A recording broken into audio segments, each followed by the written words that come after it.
All right, so wonderful people, lovers of freedom. Good morning, good afternoon, good evening to each and every one of you. Welcome back to Let's Talk TV, your one and only YouTube platform where they're giving a back-to-back update on how things they be, on how things they share for Biafra land and beyond.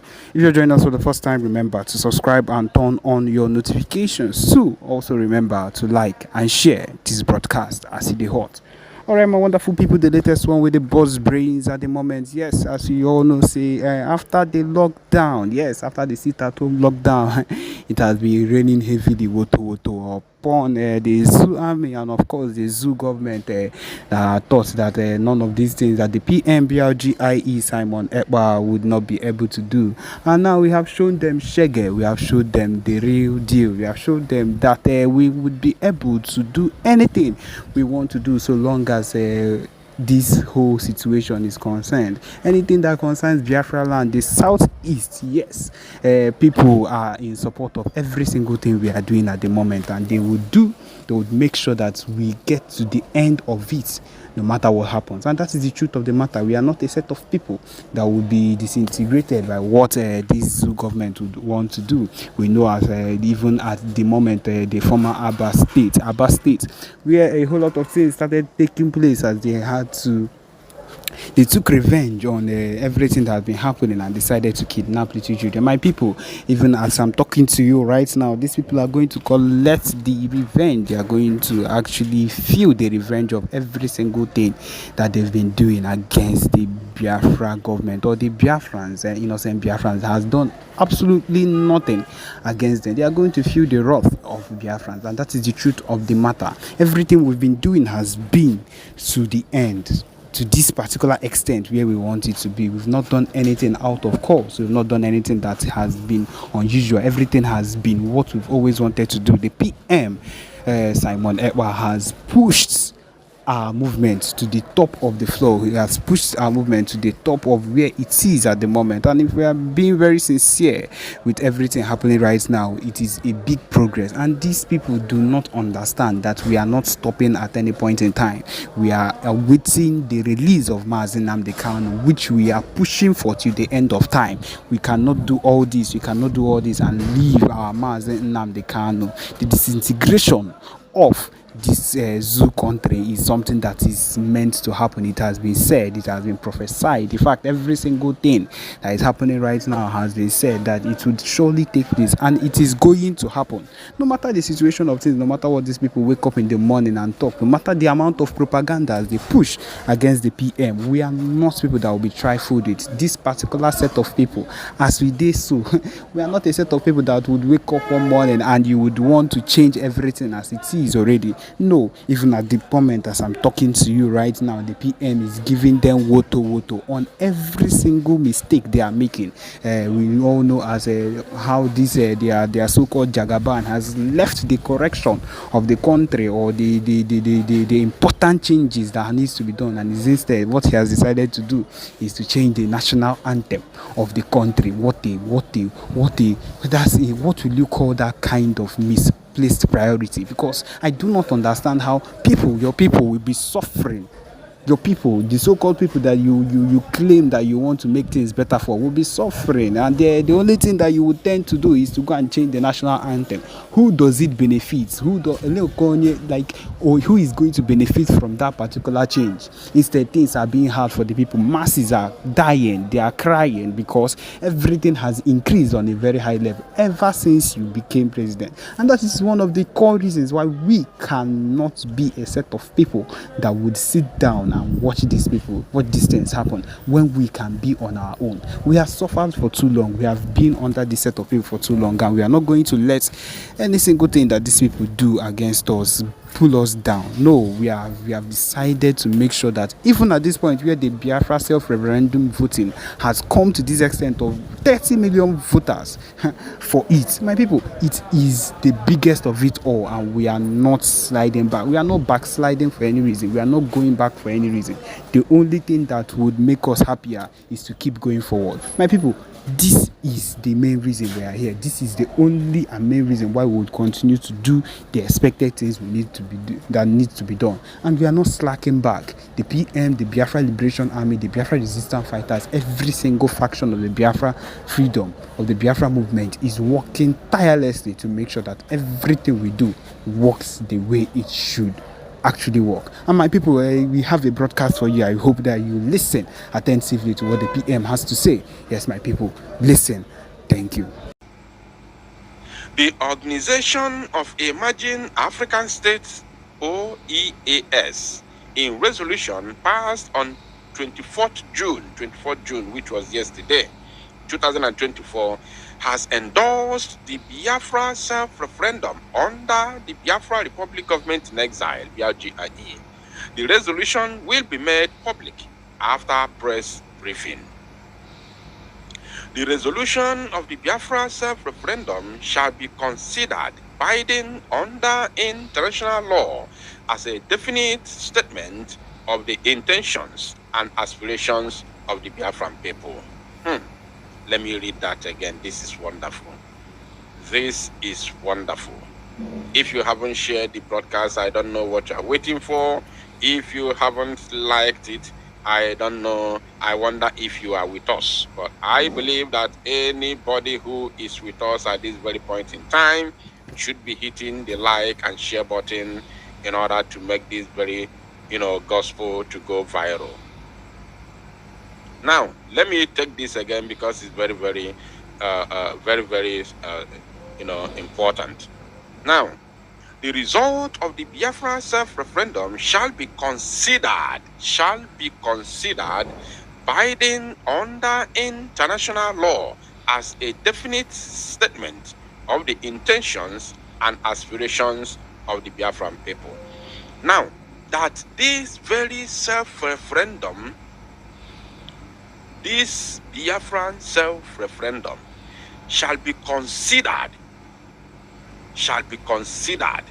binding under international law, shall be binding under international law as a definite statement,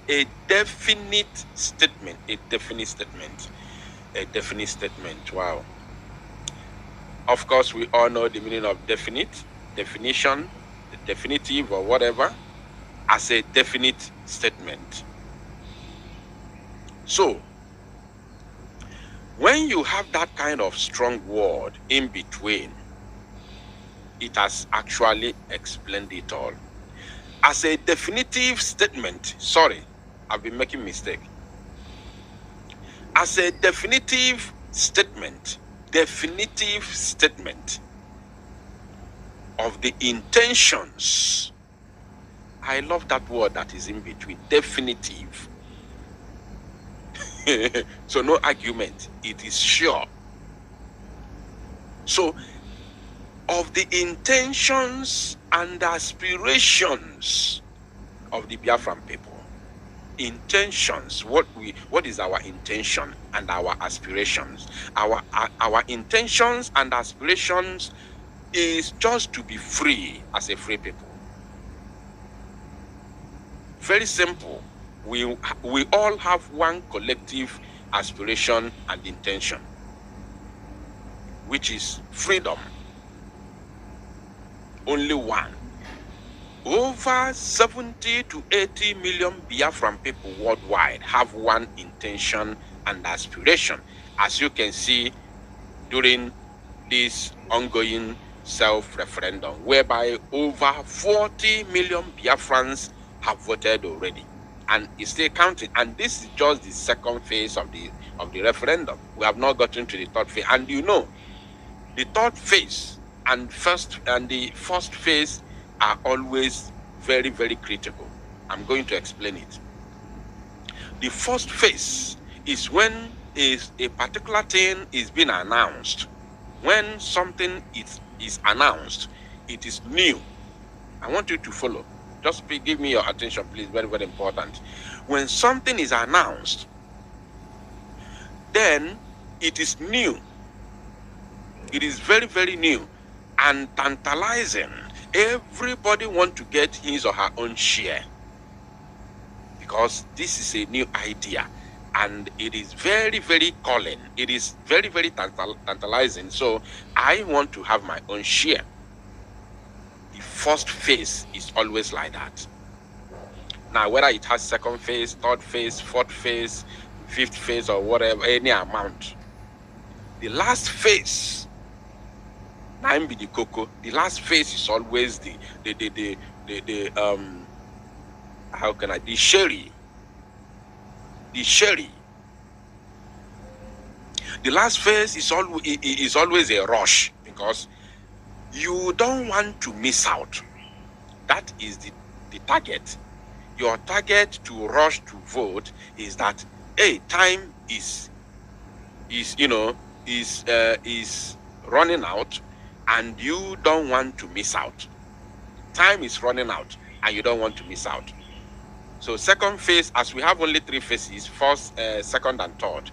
This second phase, in everything, not only in the referendum, in everything you do in life, if it's divided into three stages, second stage is always slow, because the people who voted in the beginning will have their own time during the second stage to do their own things. And other people who have not voted, who are still busy in one thing or the other, will be waiting, say, okay, we still have time. I'm going to do my own. I'm going to vote. We still have time. Yeah, I think it's ending. The third phase, they said the third phase is beginning from in August. They are starting the third stage in August. So this is June. Of course, I still have my time. You'll be waiting for that. You'll be waiting for the third phase, because you are still busy doing something. But once the third phase enter, boom, everybody in a hurry, in a rush. So we are expecting even higher amount of people, even higher number of people to come out and vote during the third phase of the self-referendum.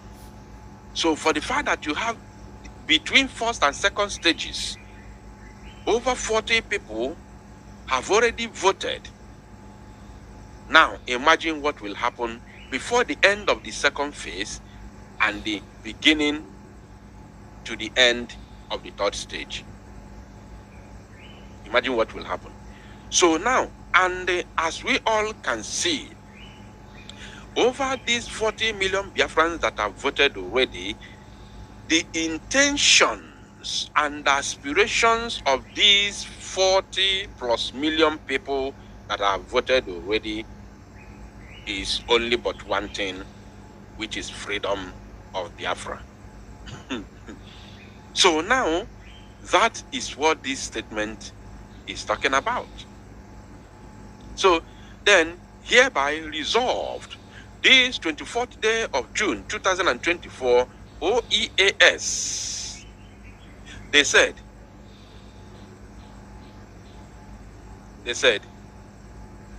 there will be an emergency State of the Union press briefing with the BIAGIE international lawyer, Dr. Levy, and the Biafra Prime Minister, of course, Mazi Ekpa Njoku Otrizu Mangu 1.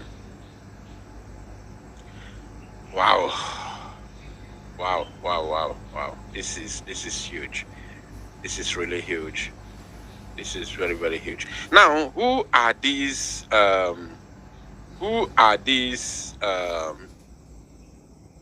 let us see who are these. Who are these OEAS? Who are these OEAS? Let us see who are these OEAS. Organization for Organization of Emerging African States, OEAS. So who are these OEAS? Let us see who they are. First of all, this is their logo. The Organization of Emerging African States, OEAS. Okay.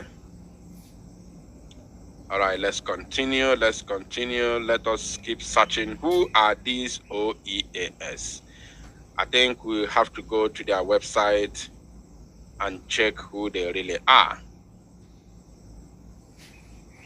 Let's go to their website and check who they are. OEAS.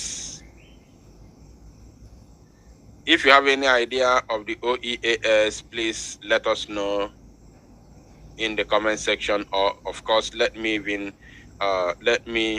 drop the number.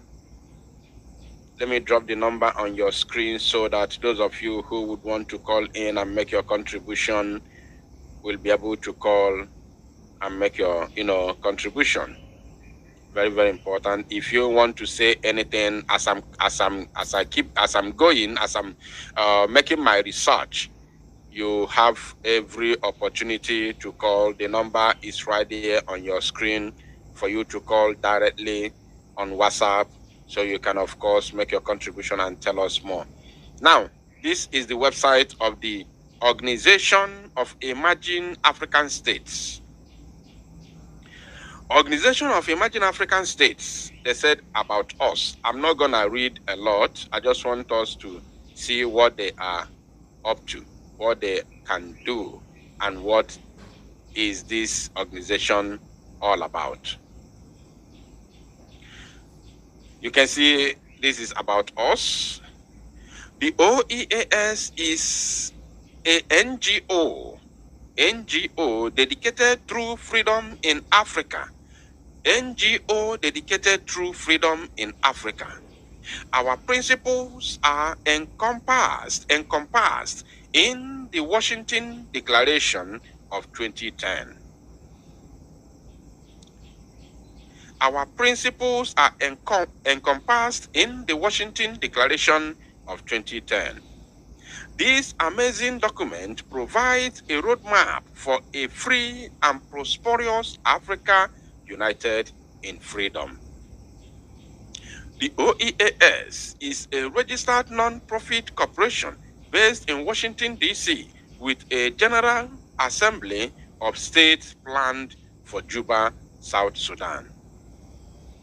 Then there's a prospective member states and organizations seeking consultative status may contact us at our contact email address. Now, this is about OEAS, the Organization of Emerging African States. Now, what these organizations, of course, they are domiciled in Washington, D.C. So, what they do is to help and push the narrative, the desires, the aspirations of every people in Africa that want to be free from the colonial enslavement. That is what this organization is all about.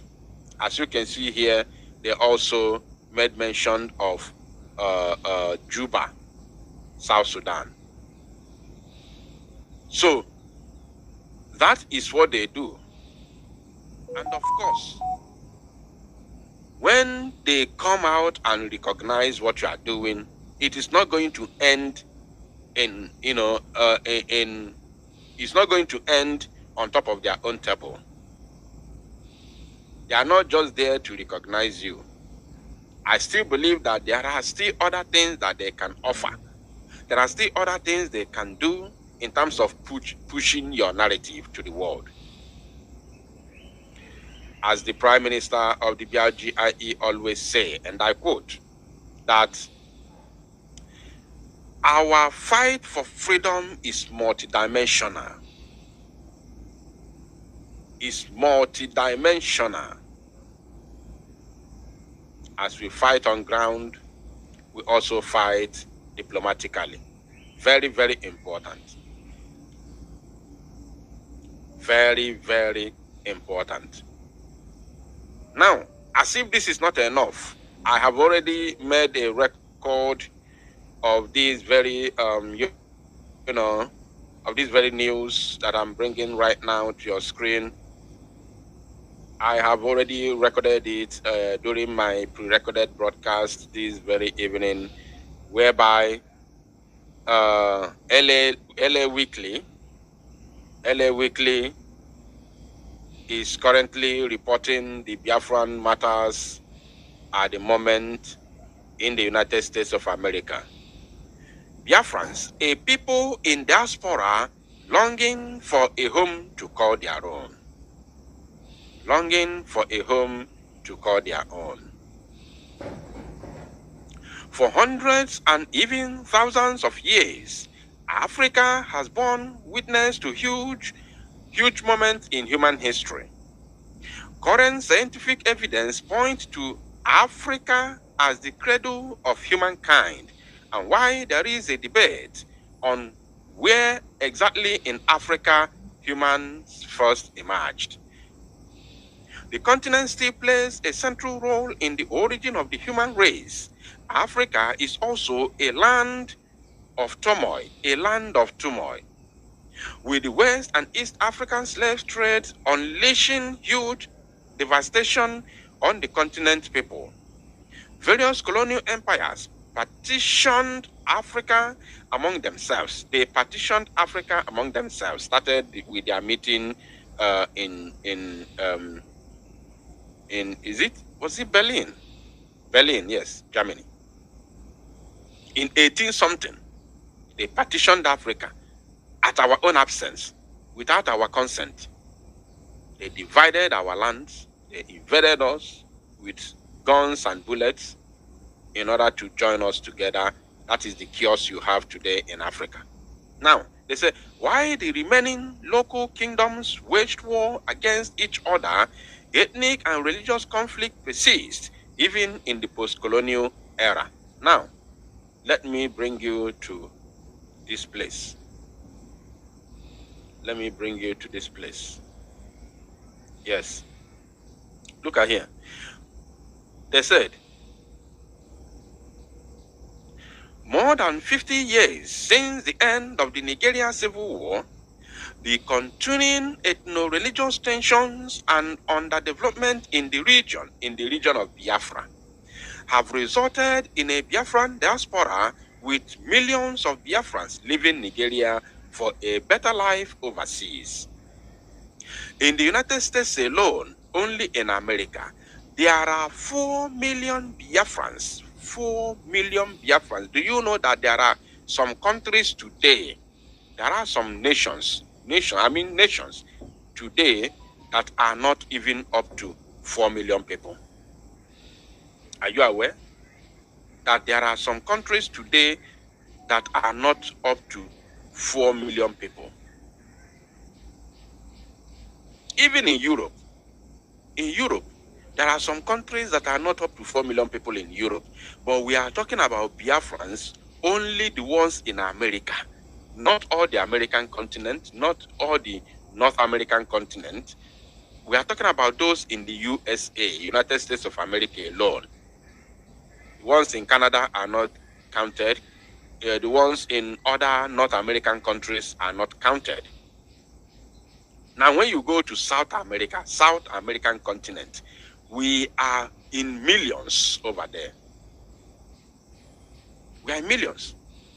Now, if you bring Biafrans in Europe as a whole, including those in Britain, we are more than 15 million in Europe.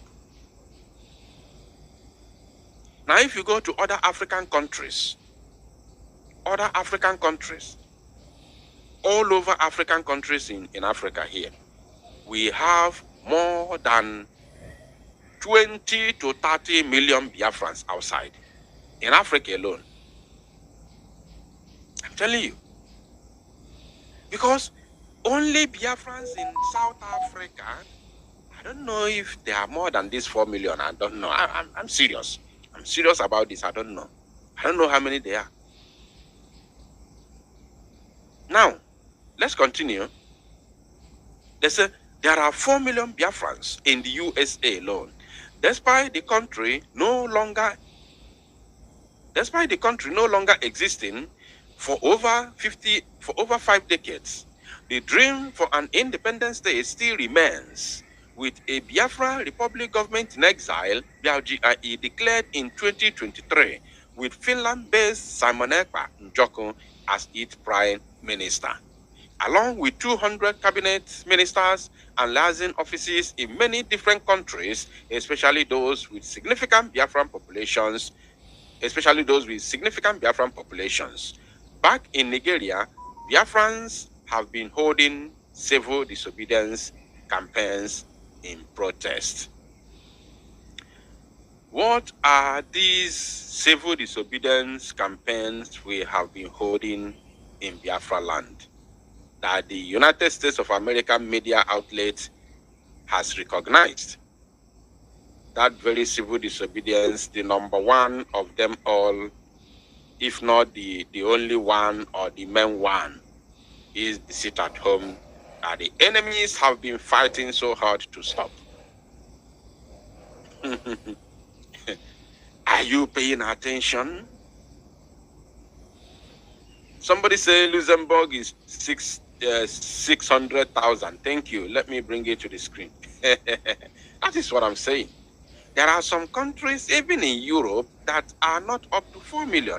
And somebody is telling me that Luxembourg is 6,000 people. And I learned, I read one thing. I don't know if it's a documentary or what. I don't know. They said that Luxembourg is is it the richest country in Europe? Or I don't know. There's something there. Is it the richest country or what? Something like that. Can you correct me, those of you that live in Europe? I saw something sometime in the past that said that Luxembourg is, so another person say Malta is 400,000. You see? And now, this Luxembourg that has 600,000, I heard that they are, I don't know if it's richest or what. There is something they control as the biggest in the world. Somebody say in the world. Thank you.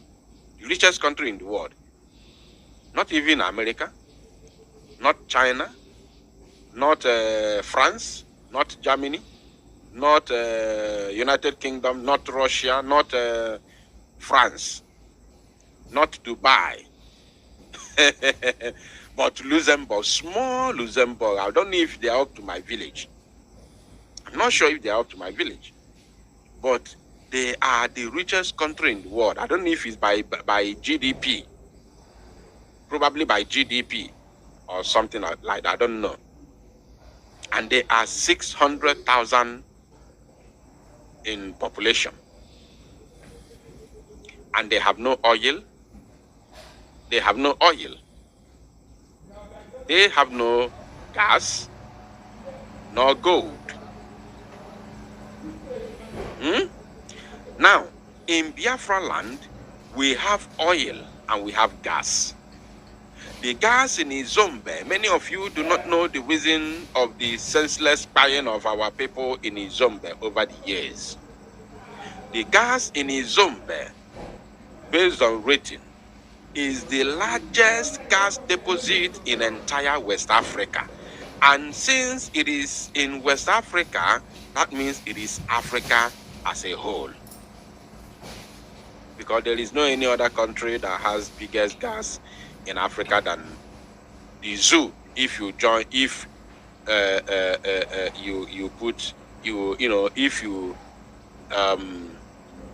if you match them with Biafra and Niger Delta, the Niger Delta, where they call Niger Delta. So if you match them together, no country has the biggest oil if not in the world. In the world, because I can tell you, tell me how many states in Russia. Russia is deemed as the richest oil producing country in the world, right? Good. Tell me how many states. I don't know what they call in Russia. Is it state or county or province? Tell me how many states in Russia today that produce oil in large quantity. How many are there? How many states produce oil in Russia? Those of you that live in Russia, if you are here listening to me right now, I need an answer. How many states are producing oil in Russia? Of course, if you go to Google today, you ask the top 10 oil producing country, Russia, America was told that the only place they have oil in America is in Texas. In Texas. So even if it's big, or I noticed that states are big, the American states are like countries. But even if they are big, but at least they are one state. It is one state. So, but in the zoo, do you know how many states producing oil in the zoo? Let me count them based on the the names given to them by the zoo. River State is there. Cross River is there. Akwa Ibom is there. Imo State is there. Abia State is there. Bayelsa is there. Delta State is there. Edo State is there. I don't even know Ondo State is also there. Ondo State, I think Ondo State is among the Niger Delta. Ondo State is there. Now, Anambra State has been recently added. Oil is found in